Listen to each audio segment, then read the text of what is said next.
मैं छोटा था ना, मतलब अभी भी मैं छोटा हूँ। तब ना लोग मुझे बहुत चिढ़ाते थे, मुझे परेशान करते थे और वो खुश होते थे। फिर मैंने सोचा क्यों ना उनके इसी हंसी से पैसे लिया जाए, और तब से मैं जोकर बन गया।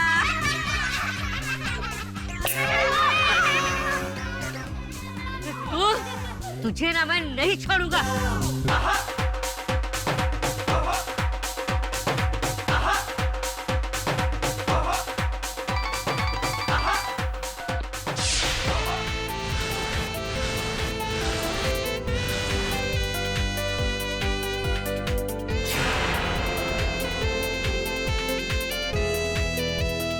ए रैम्बो, अब मैं तुझे नहीं छोड़ूंगा।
तुम?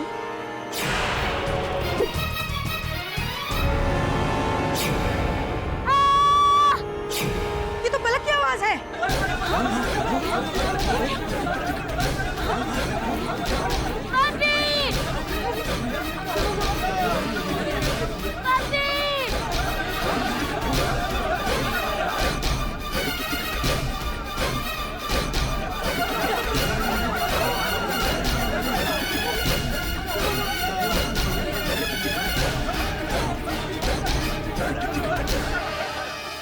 कैसे क्या? बोलिए। मैंने अभी एक जोकर को यहाँ से भागते हुए देखा था। क्या? हाँ, एक जोकर और। चंदू! चंदू! साहब ये भागने की कोशिश कर रहा था।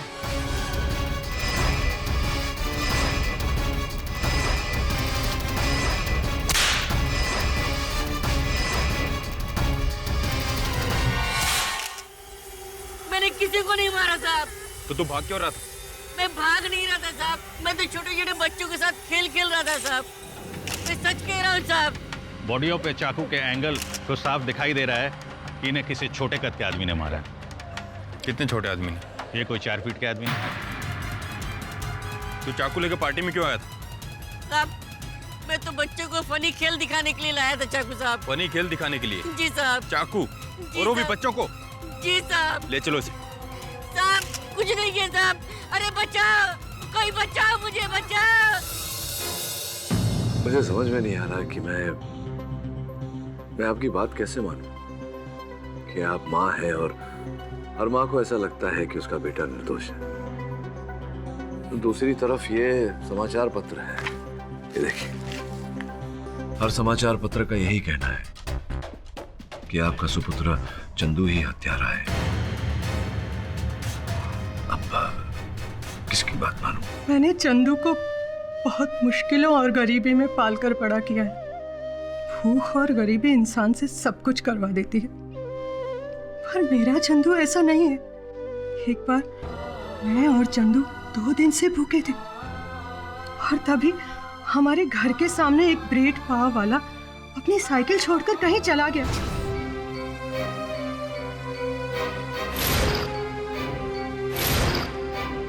दो दिन के भूखे चंदू ने चोरी नहीं की साहब।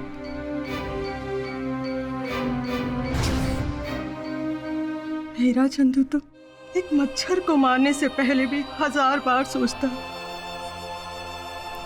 ठीक है प्रना जी, मैं मिलता हूँ चंदू से जाकर, मैं लड़ूंगा उसका केस। लेकिन सब इस न्यूज़पेपर में और जो मीडिया बोल रही है वो। वरुण, जब मैदान में हर बात तुम्हारे विरुद्ध हो और फिर वहां जीत प्राप्त करो, उसी को असल मायने में जीत कहा जाता है। योर ऑनर, यही सच है। मिस्टर सक्सेना और रैम्बो का कत्ल मिस्टर चंदू ने ही किया है। इनफैक्ट रैम्बो ने मरने से पहले ये कहा भी था कि उसे और मिस्टर सक्सेना को एक जोकर ने मारा है। फॉरेंसिक इन्वेस्टिगेशन से भी पता चला है योर ऑनर कि चाकू फेंकने वाले की हाइट करीबन 4 फीट की है। आपकी हाइट भी 4 फीट है, राइट? जी right. Your honour, postmortem report के अनुसार चाकू करीब 5 से 6 फीट की दूरी से फेंका गया है। अब इतनी दूर से चाकू फेंकना और वो डायरेक्टली दिल पर लगे, इसके लिए तो महारत हासिल होनी चाहिए, और इसमें तो मिस्टर चंदू निपुण है। ये तो इनफैक्ट उड़ते हुए सेब को भी अपने चाकू से 2 हिस्सों में काट सकते हैं। जी।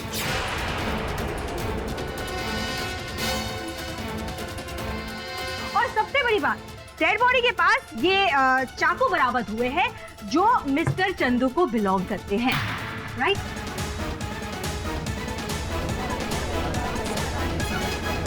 हाँ जज साहब, ये चाकू मेरा जरूर है जज साहब, पर मैंने किसी को नहीं मारा जज साहब, मैंने किसी को नहीं मारा।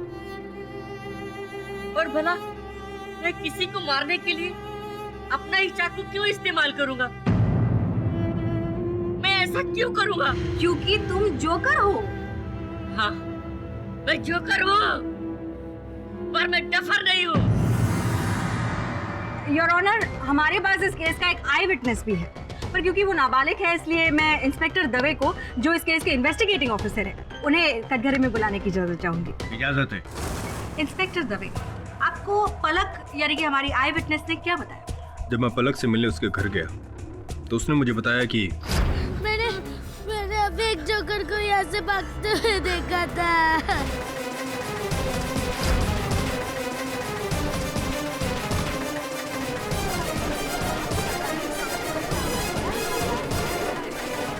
योर ऑनर, पलक ने चंदू को मौकाए वारदात से भागते हुए देखा था। सारे सबूत और गवाह जो है वो मिस्टर चंदू के खिलाफ है। मैं कोर्ट से गुजारिश करती हूँ कि जल्द से जल्द चंदू को कड़ी से कड़ी सजा सुनाए। धीरज दीक्षित, धीरज, आज निर्णय सुनने की बड़ी जल्दी है आपको। अब अगर आपको आपत्ति ना हो तो मैं इंस्पेक्टर साहब से चंद प्रश्न कर लूं। Thank you. दवे साहब, पलक ने चश्मदीद गवाह है, तो क्या उन्होंने चंदू को हत्या करते हुए देखा, चाकू फेंकते हुए देखा? नहीं, उसने पीछे से चंदू को भागते हुए देखा। पीछे से चंदू को भागते हुए देखा। इस बात पर भी ध्यान दिया जाए योर ऑनर कि पलक ने केवल किसी छोटे कद के व्यक्ति को जोकर का पोशाक पहने हुए पीछे से भागते हुए देखा। इस कारण मेरा अनुमान है कि वो 100% ये नहीं कह सकती कि वो चंदू ही था।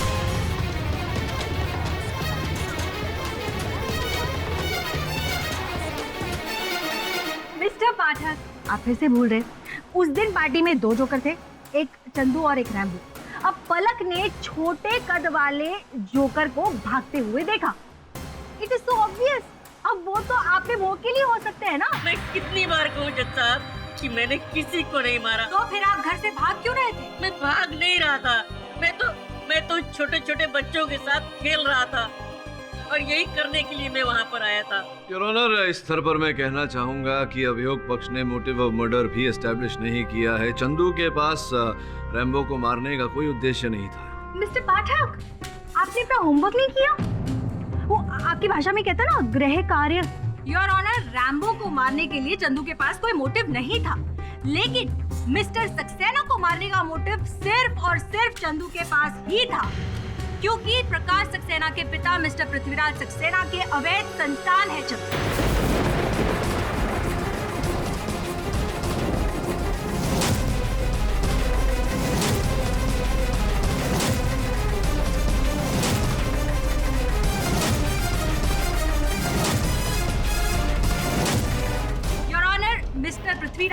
अपर्णा जी दोनों का अफेयर चल रहा था।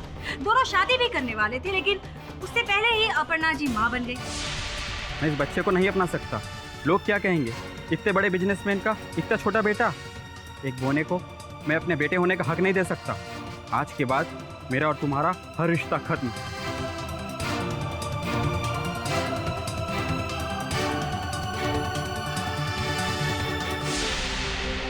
योर ऑनर, मैं चंदू की माँ अपर्णा जी को विटनेस बॉक्स में बुलाने की इजाजत चाहूंगी। इजाजत है।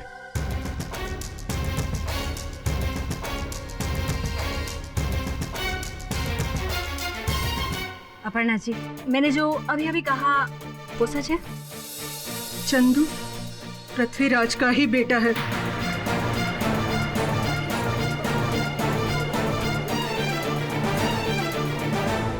Order order, silence in the court. Your honour, अपने फादर से ठुकराए जाने के बाद चंदू को बचपन से ही अपने फादर के लिए बेहद नफरत थी, और इस बात को प्रूव करने के लिए मैं चंदू के बचपन के दोस्त मिस्टर राजन को कटघरे में बुलाना चाहूँ। चंदू को लगता था कि उसके बाप की वजह से उसको और उसकी माँ को बहुत तकलीफ झेलनी पड़ी है। चंदू हमेशा कहा करता था कि अगर उसका बाप उसे कहीं भी मिल जाए तो वो उसे जान से मार देगा। चंदू अपने पिता से बेहद नफरत करता था, और इसे ये भी लगता था कि बड़ा बेटा होने के नाते उसके पिता की आधी संपत्ति तो इसे ही मिलनी चाहिए। प्रकाश, तुम ये मत भूलो मैं तुम्हारा बड़ा भाई हूँ। तुम्हें तो पिताजी ने भी ठुकरा दिया था, फिर मैं तुम्हें क्यों अपनाऊं? और ये जायदाद मेरी है, तुम इसके सपने देखना भी छोड़ दो। तो हो सकता है जब प्रकाश ने मना कर दिया इस बात से, तो इसने सोचा कि अगर मैं मजा नहीं ले सकता हूँ प्रॉपर्टी का, तो मैं प्रकाश को भी मजा नहीं लेने दूंगा। और इसी के चलते ये जोकर बन के प्रकाश के घर गया, और चंदू का ये प्लान था कि वो मिस्टर सक्सेना को मार के सारा इल्जाम जो है वो रैम्बो के सर पे डाल देगा। लेकिन रैम्बो अचानक से वहां पर आ गया और इनका सारा खेल खराब हो गया। और रैम्बो का मुंह बंद करने के लिए इन्होंने रैम्बो को भी मौत के घाट उतार दिया। मिस्टर पाठक, अब चंदू के पास मोटिव है या नहीं? मिस्टर पाठक, अपने डिफेंस में आपके पास कुछ एविडेंस, कोई गवाह है? समय नहीं है। यह अदालत अगली सुनवाई तक मुलतवी की जाती है।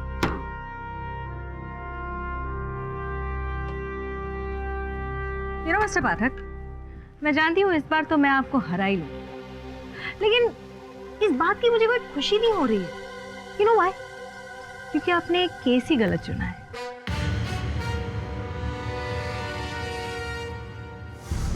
आपने तो बोला था कुछ नहीं होगा। कितना बवाल मच गया है यहाँ पे। मुझे मेरे पैसा चाहिए बस। बस कहाँ मिलना है?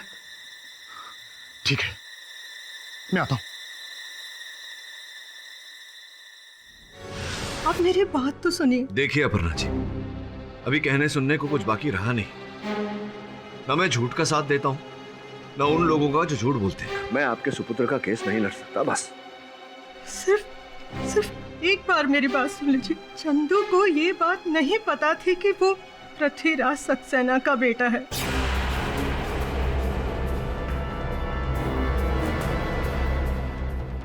क्या मतलब? मैंने चंदू को कभी नहीं बताया कि उसका बाप कौन था। मेरे लिए तो पृथ्वीराज सक्सेना उसी दिन मर गया था जिस दिन उसने मेरे बेटे को अपनाने से इनकार किया।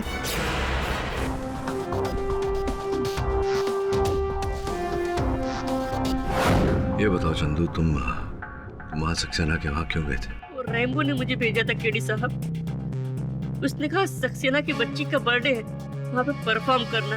अगर मुझे मालूम होता कि सक्सेना मेरा सौतेला भाई तो मैं वहाँ कभी नहीं जाता, और तो और मैं उसकी शक्ल भी नहीं देखता। चंदू, सिक्के का एक दूसरा पहलू भी है। ये संभावना है कि तुम्हें पहले पता चल गया हो कि तुम पृथ्वीराज सक्सेना के सुपुत्र हो। तुम्हारे मन में बदले की भावना जागी हो, और इसी भावना के चलते तुमने हत्या की हो प्रकाश सक्सेना की। ठीक है केडी साहब, आप भी मुझे छोड़ के जाना चाहते हैं तो जा सकते हैं। जब पैदा हुआ तो मेरे बाप ने मुझे अपनाने से इनकार कर दिया। जब थोड़ा बड़ा हुआ तो समाज ने मुझे अपनाने से इनकार कर दिया। लोग मुझसे बात करने में भी शर्माते हैं केडी साहब। कभी भी किसी ने मेरी कोई मदद नहीं की, कोई मदद नहीं की। देखो चंदू, अगर तुम निर्दोष हो तो तुम्हें कुछ नहीं होगा, लेकिन अगर तुम अपराधी हो तो मैं स्वयं तुम्हें दंड दिलाऊंगा। ठीक है केडी साहब, आप जानना चाहते हैं ना मैं कि जोकर कैसे बना? मैं हमेशा से डॉक्टर बनना चाहता था, इसलिए मैं हमेशा मेडिकल और बायोलॉजी पढ़ता था। एक बार मैथ की क्लास में मुझे बायोलॉजी पढ़ते देख मैथ के टीचर ने मुझे पकड़ लिया, पकड़ के मुझे प्रिंसिपल के पास लेके गया। तो पता है प्रिंसिपल ने मुझे क्या कहा? जी जोकरगिरी मत करो, अगर यही करना है तो जाके किसी सर्कस में भर्ती हो जाओ, और वैसे भी तुम जोकर के जैसे ही तो दिखते हो। तब मैंने सोचा हाँ, प्रिंसिपल तो ठीक ही कह रहा है, और तब से मैं जोकर बन गया केडी साहब। मुझे लगता है इसकी खिसक गेली, वो पार्टी में कुछ और बोल ले रहा था, कुछ और बोल रहा है। उस जलसे में चंदू के अतिरिक्त भी किसी और व्यक्ति की हाइट, उसकी कद 4 फीट की थी। श्रवण, क्या बात कर रहे हो बॉस? ये तो आपने सोचा ही नहीं। ये देखा, अब पता लगा कि ये कौन है जिसका कद 4 फीट है। इसकी पूरी जन्म कुंडली मुझे चाहिए। पता ना बॉस।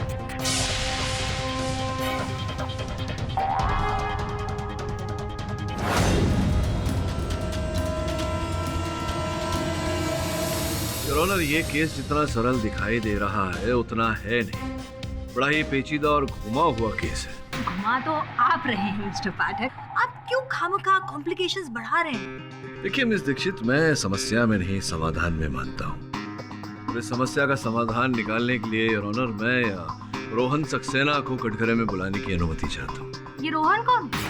लगता है आज आप अपना गृह कार्य नहीं करके आएंगे। योर ऑनर, रोहन सक्सेना प्रकाश सक्सेना के चचेरे भाई हैं।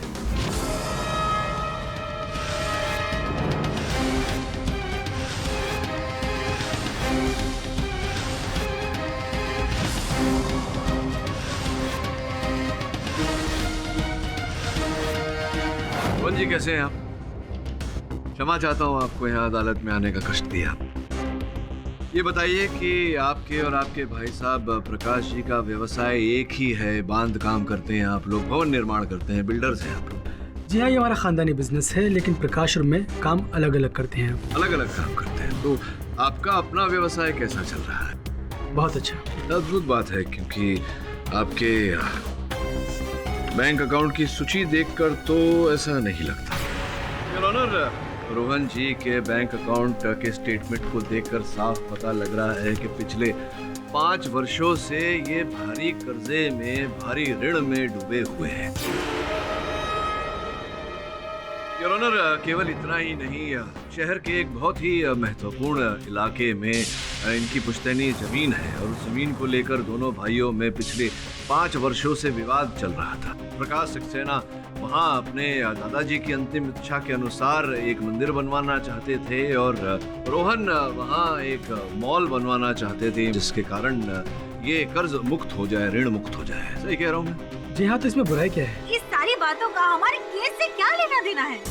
मैं समझाता हूँ योर ऑनर, और समझाने के लिए मैं उस छोटे से जमीन के टुकड़े का जो सुरक्षा कर्मी है, चौकीदार है, उसे कटघरे में बुलाने की अनुमति चाहता हूँ। अनुमति?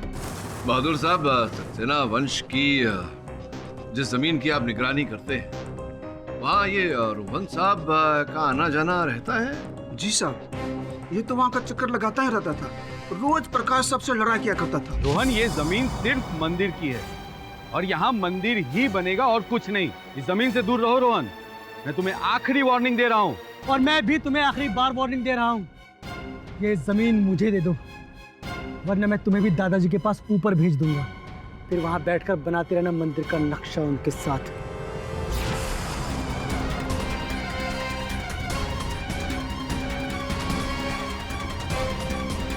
रोहन जी, मेरी बात का बुरा मत मानिएगा, पूछना आवश्यक है, आपके पैरों को क्या हुआ?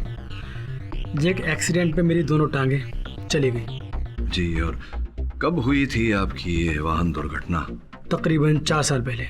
योर ऑनर, 4 वर्ष पूर्व ये दुर्घटना घटी, जिसके कारण रोहन जी के पैर नष्ट हो गए और रोहन जी को ऐसा लगता है कि इनके भाई प्रकाश जी ने दुर्घटना करवाई थी जानबूझकर। मैं सही कह?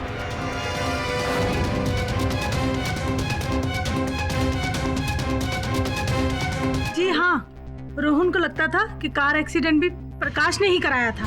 हाँ रोहन, बोलो। तुमने मेरा एक्सीडेंट करवा कर मुझे अपाहिज किया है। देखना मैं तुम्हारी जिंदगी कैसे बर्बाद करता हूँ। कितनी बार समझाऊं इसे? क्या हुआ? वही रोहन का रोज रोज का नाटक। कितनी बार बोलूं, मैंने उसका एक्सीडेंट नहीं करवाया है। जज साहब, प्रकाश ने ही मेरी कार में गड़बड़ करवा कर मेरा एक्सीडेंट करवाया। वो मेरी जान लेना चाहता था। और वो तुम्हें मार नहीं पाए तो तुमने उन्हें मार दिया। मैंने किसी को नहीं मारा। योर ऑनर, हम सब जानते हैं कि मर्डर किसी ऐसे आदमी ने किया है जिसे चाकू फेंकने में महारत हासिल हो। मिस्टर पाठक, आप श्योर हैं कि इन्हें भी चाकू फेंकने में महारत हासिल है? अब जितनी महारत की आवश्यकता थी उतनी तो है।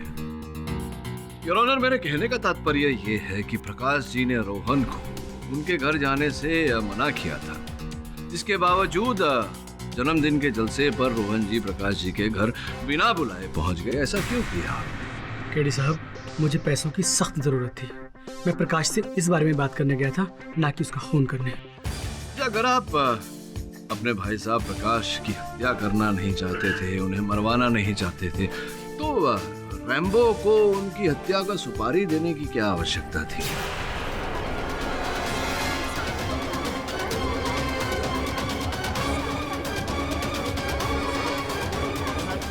Order order, silence in the court. Your honour, ये मोबाइल फोन मेरे सहायक ने रैम्बो के घर से प्राप्त किया है योर ऑनर, और ये रैम्बो के फोन की सूची, जिससे स्पष्ट होता है कि कई बार रोहन ने रैम्बो को फोन किया। रैम्बो के फोन पर कई ऐसे संदेशे हैं रोहन को भेजे हुए, जिससे स्पष्ट होता है कि रोहन ने रैम्बो को प्रकाश जी की हत्या करने की सुपारी दी।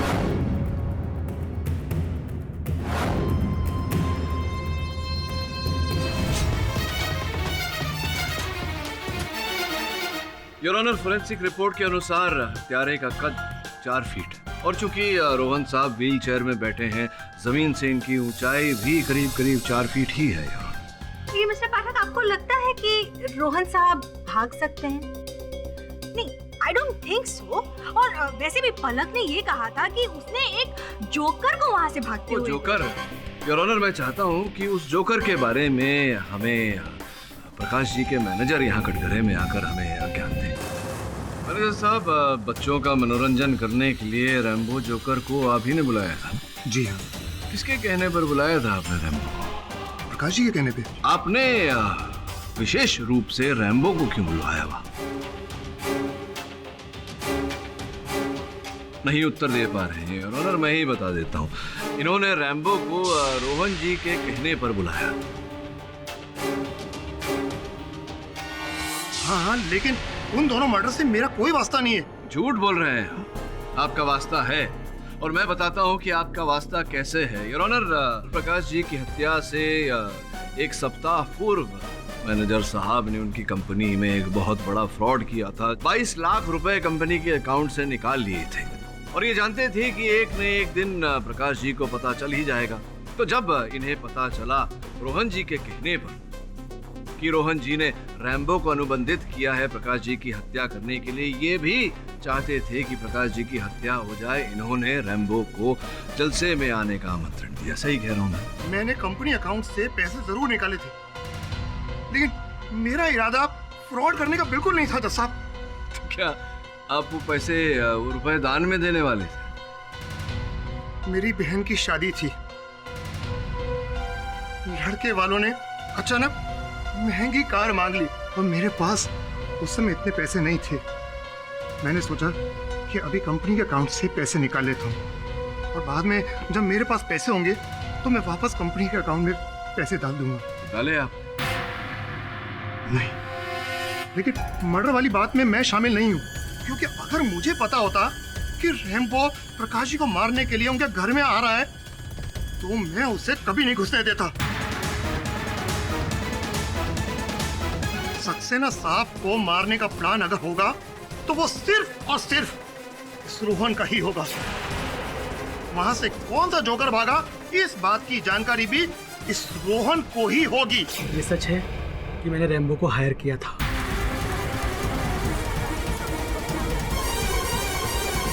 ये सच है कि मैंने रैम्बो को हायर किया था, लेकिन प्रकाश की डायमंड वाली तिजोरी तोड़ने के लिए, क्योंकि वो इस काम में माहिर था।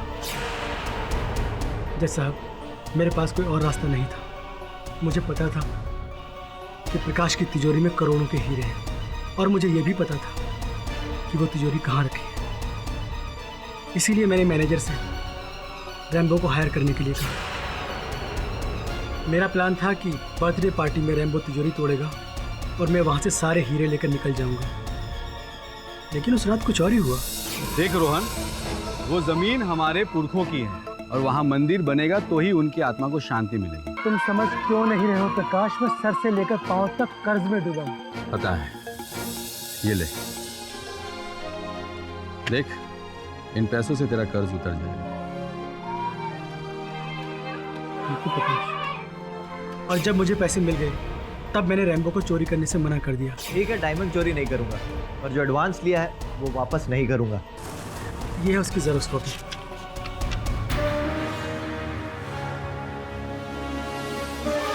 और जज साहब, जिस आदमी ने मुझे कर्जे के बोझ से निकाल लिया, मैं भला उसका खून क्यों करूंगा? मेरा विश्वास कीजिए, मैंने या रैम्बो ने किसी को नहीं मारा। तो किसने मारा? मैनेजर ने।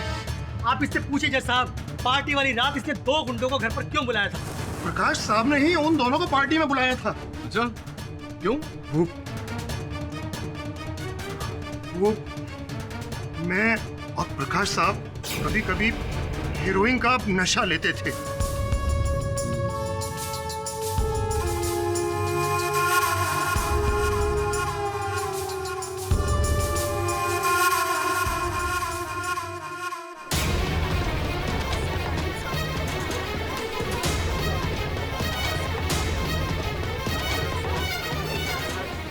वो दोनों हमारी टोप लेकर आए थे उस दिन।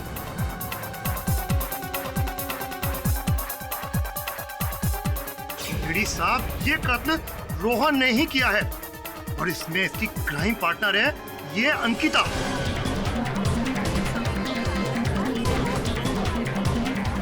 Order order, silence in the court. Ankita और रोहन दोनों साथ में एमबीए कर रहे थे और इन दोनों के बीच प्यार हो गया था और अंकिता और रोहन इन दोनों ने साथ में मिलकर प्लानिंग की थी कि अंकिता और प्रकाश ये दोनों शादी करेंगे और शादी के कुछ दिनों बाद ही अंकिता एक हैवी सेटलमेंट लेकर डिवोर्स ले लेगी, लेकिन ये दोनों शादी के बाद भी मिलते रहते थे। अंकिता, लीव इट, मैं तुमसे बात कर रहा हूँ। तलाक क्यों नहीं ले रहे हो तुम? कितना और इंतजार करवाओगी मुझे? जल्दी करो, वक्त नहीं है मेरे पास। ये सच है कि प्रकाश के साथ मेरी शादी एक प्लान के तहत हुई थी, लेकिन प्रकाश इतने अच्छे इंसान थे, वो मुझसे बेहद प्यार करते थे। जब मुझे पता लगा कि ये रोहन सिर्फ मुझे पैसे के लिए यूज कर रहा है, तो मैंने उसका साथ हमेशा हमेशा के लिए छोड़ दिया। रोहन, अगर दोबारा तुमने मुझसे इस तरीके से बात की तो मैं प्रकाश को सब कुछ बता दूंगी। लास्ट वार्निंग है मेरी, मुझसे और मेरी फैमिली से दूर रहो तुम, समझे? मिस्टर पाठक, आपकी थियरी की तो हवा निकल गई। अब आप मान लीजिए कि आपके मुवक्किल मिस्टर चंदू ना वही कातिल है। अरे मैं कितनी बार कहूँ कि खून मैंने नहीं किया। केडी साहब, इस पागल औरत को समझाइए कि जोकर मैं हूँ या ये है। खून मैंने नहीं किया, इसे ये क्यों समझ में नहीं आता? चंदू, शांत हो जा। अदालत इमोशंस पर नहीं चलती है मिस्टर चंदू, सबूतों और गवाहों पर चलती है। योर ऑनर, चंदू ने ही मिस्टर सक्सेना और रैम्बो का कत्ल किया है। मैं अदालत से दरख्वास्त करूंगी कि इसे फांसी की सजा सुनाई जाए।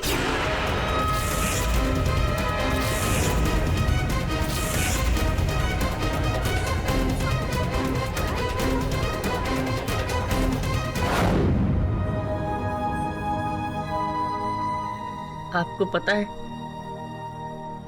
मैं जोकर कैसे बना? नहीं, आप बताइए। जब मैं 17-18 साल का था तब मैं एक लड़की से बहुत प्यार करता था, उसे बहुत पसंद करता था।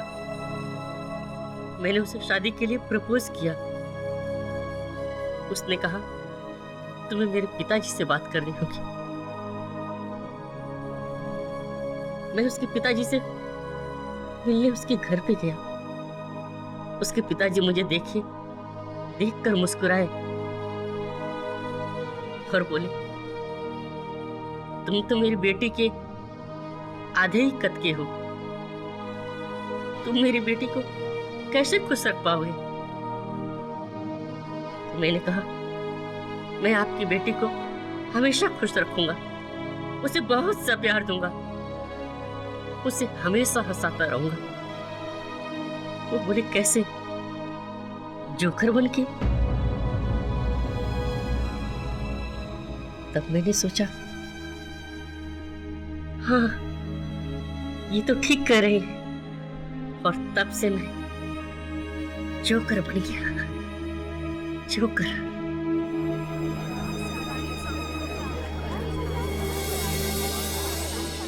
झूठा और मक्कार इंसान है ये। योर ऑनर, हर बार अपने जोकर बनने की कोई अलग ही कहानी सुनाता है। इस आदमी की बातों पर भरोसा कैसे किया जाए? योर ऑनर, मुझे तो लगता है कि ये कोई साइको किलर है जो हर बार अजीब अजीब बातें करता रहता है। मिस्टर पाठक, आपके क्लाइंट की मानसिक हालत ठीक नहीं है। ये हर बार एक नई कहानी क्यों सुना देते हैं? आपके पास इनके डिफेंस में कोई ठोस एविडेंस या गवाह है? योर ऑनर, मैं अदालत से समय की मांग करता हूं।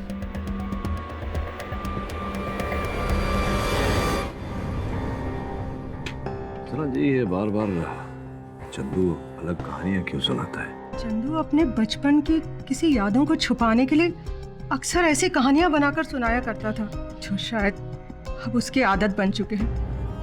और मैं सच कहती हूँ केडी साहब, मेरे चंदू ने किसी को नहीं मारा। मुझे बचा लीजिए। निश्चित रहिए, जब तक मैं हूँ आपके बेटे को कुछ नहीं होगा। जरा छोड़ के आजा रिक्शा तक।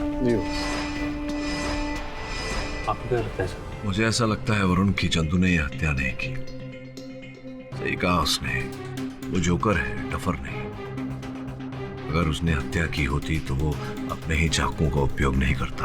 कातिल जो भी है, सक्सेना को मारने आया था, रैम्बो बिना मतलब का मारा गया। तो वो कहते हैं ना, गेहूं के साथ घुन भी बच गया। मेरी सरल सी बात है, मैं पहले क्यों नहीं समझा? कौन सी बात? जरा वो रैम्बो के फोन की जो सूची है वो दे, और फोन दे जरा उसको।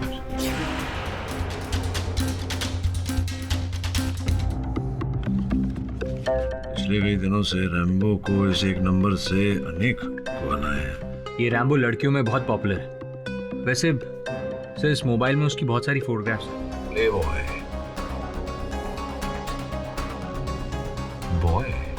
नहीं, ये तो मैन है। देख, जहां तक मेरा अनुमान है, वीडियो में भी कुछ ऐसा ही है। देख,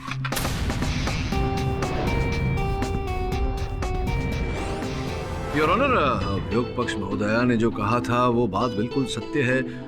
ये हत्याएं, दोनों हत्याएं जो हुई हैं, ये एक जोकर ने ही की है। किंतु परंतु वो जोकर मेरा मुवक्किल चंदू नहीं, कोई और है। और जैसा कि मैंने पहले कहा था, ये दोनों हत्याएं एक जोरू अर्थात एक महिला के कारण हुई है। मिस्टर पाठक, अब ये कौन सा नया नाटक है? योर ऑनर, कुछ ऐसा है कि आरंभ से ही इस केस को हम भूल दृष्टि से देख रहे थे। कहने का तात्पर्य मेरा ये है योर ऑनर कि हम अब तक ये समझ रहे थे कि रैम्बो वहाँ सक्सेना की हत्या करने गया था और स्वयं उसकी हत्या हो गई, किंतु ऐसा नहीं है। मतलब कोई रैम्बो को मारने मिस्टर सक्सेना के घर आया था और मिस्टर सक्सेना ने उसे देख लिया, इसलिए मिस्टर सक्सेना को भी मार डाला। क्या बात है योर ऑनर, इस बात को स्पष्ट करने के लिए मैं रैम्बो की महिला मित्र अर्थात उसकी गर्लफ्रेंड को कटघरे में बुलाना चाहता हूँ, आफरीन जी को। आफरीन जी, आप रैम्बो से प्रेम करती थी, उनसे विवाह करना चाहती थी जी, किंतु दुर्भाग्यवश ये विवाह हो नहीं पाया क्योंकि रैम्बो आपसे विवाह नहीं करना चाहता था। उसके चरित्र में ही खोट था, प्लेबॉय था वो, अलग अलग महिलाओं के साथ संबंध, जिसके चलते आपने 2 बार आत्महत्या करने का प्रयास किया। मैं सही कह? लेकिन इसका मतलब ये नहीं कि मैंने रैम्बो को मारा। ऑफ कोर्स नहीं किया योर ऑनर। मिस्टर पाठक, इतनी खूबसूरत लड़की आपको जोकर कहाँ से दिखाई देती है? नहीं, मैंने कब कहा कि आफरीन मुझे जोकर दिखाई देती है? नहीं कहा योर ऑनर। मैं आफरीन के भाई साहब सईद को कटघरे में बुलाने की अनुमति चाहता हूँ। सईद साहब, क्या करते हैं आप? व्यवसाय क्या है आपका? सर, पापी पेट के लिए जो भी मिलता है कर लेता हूँ। पापी पेट के लिए जो मिल जाए ये कर लेते हैं योर ऑनर। मैं स्पष्ट किए देता हूँ, ये सईद साहब सर्कस में करतब दिखाते हैं योर ऑनर। जिस प्रकार से मेरे मुवक्किल दिखाते हैं, जिस प्रकार से रैम्बो दिखाता था, जलती हुई आग में कूद जाना, ऐसे अनेक खतरनाक काम जिनमें से एक दूर से चाकू फेंककर लक्ष्य को भेदना भी है योर ऑनर।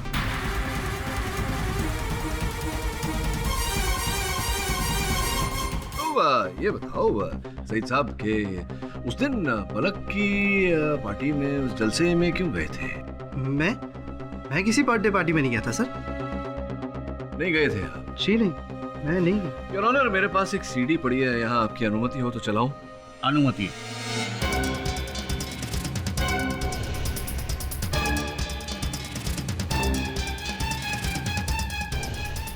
ये सरदार साहब जो है, ये कौन है? आप ही?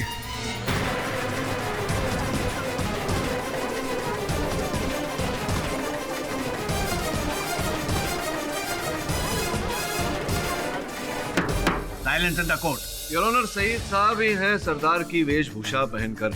इन्हें लगा था कि सरदार की वेशभूषा में इन्हें कोई पहचानेगा नहीं, किंतु रैम्बो के मोबाइल फोन पर इनकी और आफरीन का चित्र देखकर मैं समझ गया कि सरदार की वेशभूषा में यही थे, यही गए थे वहां, रैम्बो की हत्या करने गए थे आप रैम्बो की। योर ऑनर, आपको ये आदमी 4 फीट का दिखता है? क्योंकि हम सब जानते हैं कि मर्डरर जो है वो 4 फीट की हाइट वाला इंसान है, और मुझे लगता है मिस्टर सईद की हाइट शायद 6 फुट तो होनी चाहिए। तो ये 4 फीट और 2 फीट का जो अंतर है ये कैसे तय करेंगे? एक काम करते हैं, इंस्पेक्टर दवे से कहते हैं, दवे साहब जरा इनके घुटने मैं चाहता हूँ कि एक बार आप चेक करें।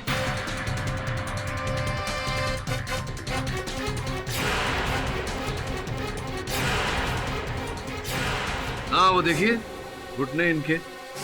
ऐसा नहीं लगता आपको इनके घुटने देखकर कि ये घुटनों पे चल रहे हैं आजकल? हो गया ना सीधा 6 फीट का आदमी 4 फीट का।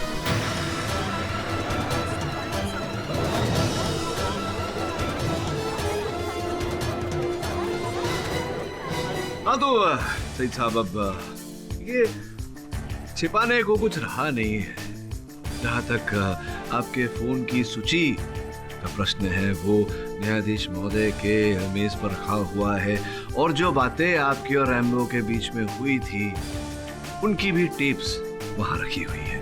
अब आप चाहें तो इकबाले जुर्म करें या मैं आगे टटोलूं? मैं बताता हूँ, एक भाई के लिए उसकी बहन ही सब कुछ होती है। मैंने आफरीन को कई बार समझाया कि रैम्बो एक अच्छा आदमी नहीं, एक नंबर का अय्याश और आवारा आदमी है, लेकिन उसकी आंखों पर तो जैसे प्यार का पर्दा पड़ा हुआ है। मेरी एक बात समझने को तैयार नहीं थी। रैम्बो को मैंने कई बार बोला कि सुधर जा और आफरीन से शादी कर ले, लेकिन वो नहीं माना। और मेरी बहन उसके लिए अपनी जान देने पर तुली हुई थी। फिर जान तो जानी थी, तो मेरी बहन की क्यों, उस कमीने रैम्बो की क्यों नहीं? मैंने भी रैम्बो को मारने की ठान ली। मैं बस सही मौके की तलाश में था, और उस दिन मुझे वो मौका भी मिला जब रैम्बो रोहन से मिलने गया। अपनी बहन की जिंदगी से गंदगी निकालने का ये सबसे अच्छा मौका था। और फिर मैंने सोचा जैसे ही रैम्बो सक्सेना की तिजोरी तोड़ेगा मैं उसे मार दूंगा और ऐसा सीन क्रिएट करूंगा जिससे लगेगा कि रैम्बो चोरी करता हुआ पकड़ा गया और उसे किसी ने मार दिया। लेकिन पार्टी शुरू होते ही सारा खेल बिगड़ गया। लेकिन मैंने भी रैम्बो को मारने की ठान ली थी।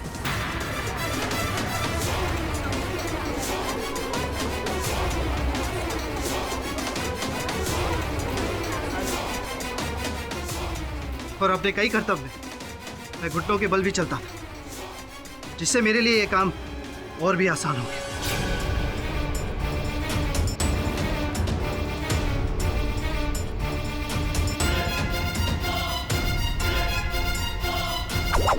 और उस कमीने को मारकर मैंने अपनी बहन की जिंदगी बचाई। मैं समझ रहा हूँ कि आपने जो किया आपकी बहन के लिए आपके मन में जो आदर है, प्रेम है, उसके चलते किया। लेकिन जो रास्ता आपने चुना दुर्भाग्यवश वो गलत था। Defence rest your. तमाम सबूतों और गवाहों को मद्देनजर रखते हुए ये अदालत इस नतीजे पर पहुंची है कि सईद असली मुजरिम है। इसलिए अदालत उन्हें उम्र कैद की सजा सुनाती है और चंदू को सभी आरोपों से बाइज्जत बरी करती है। The case is closed.